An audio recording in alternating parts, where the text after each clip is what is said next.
Le Pen, une histoire à la française, signée de Philippe Cohen, rédacteur en chef de Marianne, Pierre Péan, journaliste, écrivain. On va ressortir ensemble, si vous le voulez bien, les gros dossiers avec Jean-Marie Le Pen. Vous avez mis 2 années à faire cette enquête, fouillée, intéressante, passionnante. Jean-Marie Le Pen et la torture. A-t-il torturé? Il y a eu à une époque des témoignages de personnes qui étaient sorties. Vous l'expliquez. Quel est votre point de vue, Philippe? Ce qui déclenche l'affaire, c'est quand même Le Pen lui-même qui dit au départ avoir torturé lui-même dans un journal. Bon, ensuite il se rétracte, il dit qu'il voulait dire qu'il assumait le fait que l'armée française fasse la torture, mais qu'il n'avait pas eu l'occasion lui-même de la pratiquer. Donc nous avons repris l'enquête à ce niveau-là et nous avons fait ce que l'on peut faire aujourd'hui, je crois, c'est-à-dire interroger les militaires, regarder le contexte, examiner les documents, et il nous apparaît que quand même un certain nombre de témoignages peuvent être mis en doute sans qu'on puisse trancher définitivement pour dire si Le Pen a torturé ou pas en Algérie. Une info de dernière minute, est-ce que Le Pen vous attaque? Il y a cette rumeur depuis ce matin comme quoi Le Pen vous attaquerait. C'est pas une rumeur, c'est qu'il y a un droit de réponse de Le Pen dans Le Point qui est publié ce matin, où il annonce qu'il va nous poursuivre, notamment sur les questions d'argent. Eh ben justement, alors on y arrive. Le Pen et l'argent, vaste sujet.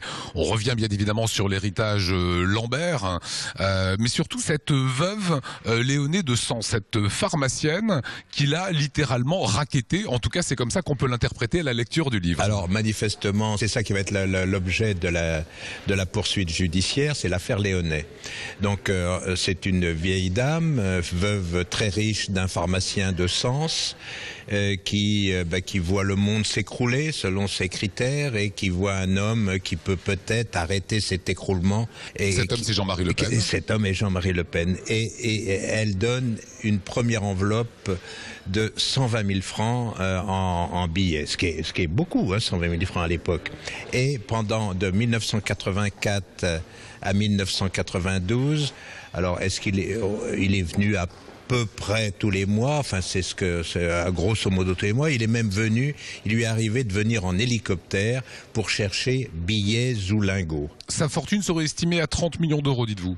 On fait à la louche, évidemment, on n'a pas été voir dans les coffres ici et là, mais on peut penser que c'est peut-être de l'ordre en dizaines de millions, en tout cas. Autre dossier consacré à Jean-Marie Le Pen, Jean-Marie Le Pen et les Juifs. On se souvient de cette histoire du détail à propos des chambres à gaz. Vous l'avez rencontré, vous avez discuté avec lui. Cet homme est-il l'antisémite et le raciste tant décrié?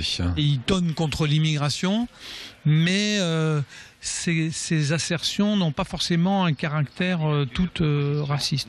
Sur l'antisémitisme, évidemment, c'est totalement différent. Là, on en a fait un recensement.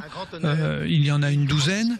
Celle dont vous parlez, le détail d'ailleurs, est plus remarquable par son côté plutôt négationniste que antisémite. C'est-à-dire, il dit... Il ne croit pas à la théorie des que les chambres à gaz, il n'en a pas rencontré, ce qui est une aberration. Je veux dire, il n'a pas rencontré Louis XVI, et pourtant Louis XVI a été décapité.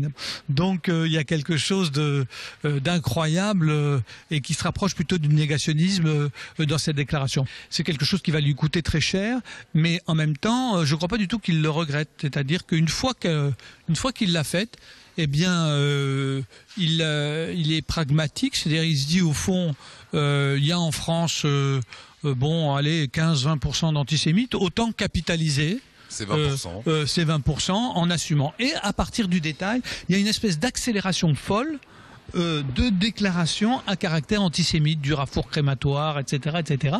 Et donc nous essayons à chaque fois de replacer ces déclarations dans leur contexte et de montrer qu'au fond, une fois qu'il a eu le détail, il en prend son parti et il se dit au fond autant consolider mon impact, mon audience auprès de ces gens. Ça me fera toujours 20% de personnes, voilà. Quoi. Sur Jean-Marie Le Pen et sa fille, est-ce qu'il nourrit une certaine jalousie vis-à-vis de Marine? Aujourd'hui, elle a réussi, elle mobilise les ouvriers, chose que lui n'avait pas forcément. Est-ce qu'il est jaloux d'elle? Je crois qu'il faut lire le rapport avec sa fille dans une longue histoire d'un autocrate qui n'accepte au fond jamais l'idée qu'il puisse être remplacé. Il aura 85 ans en 2013. Qu'est-ce que l'histoire retiendra de Jean-Marie Le Pen? Qu'est-ce qui retiendra? D'avoir bien vu un certain nombre de sujets importants, hein, c'est les trois, la mondialisation, la sécurité, l'immigration, mais le fait même qu'il s'en occupe, c'est des sujets qui sont devenus, qui ont été aussi diabolisés, rendant impossible de traiter ces sujets fondamentaux parce que c'était de peur d'avoir l'esprit lepénisé. Et donc, je crois que ça fera partie des choses qu'on retiendra de lui. Comme le dit Fabius, il pose probablement des bonnes questions, mais n'apporte pas les réponses. Le Pen, une histoire française. Merci Philippe Cohen, merci à vous Pierre Péan. Ce que je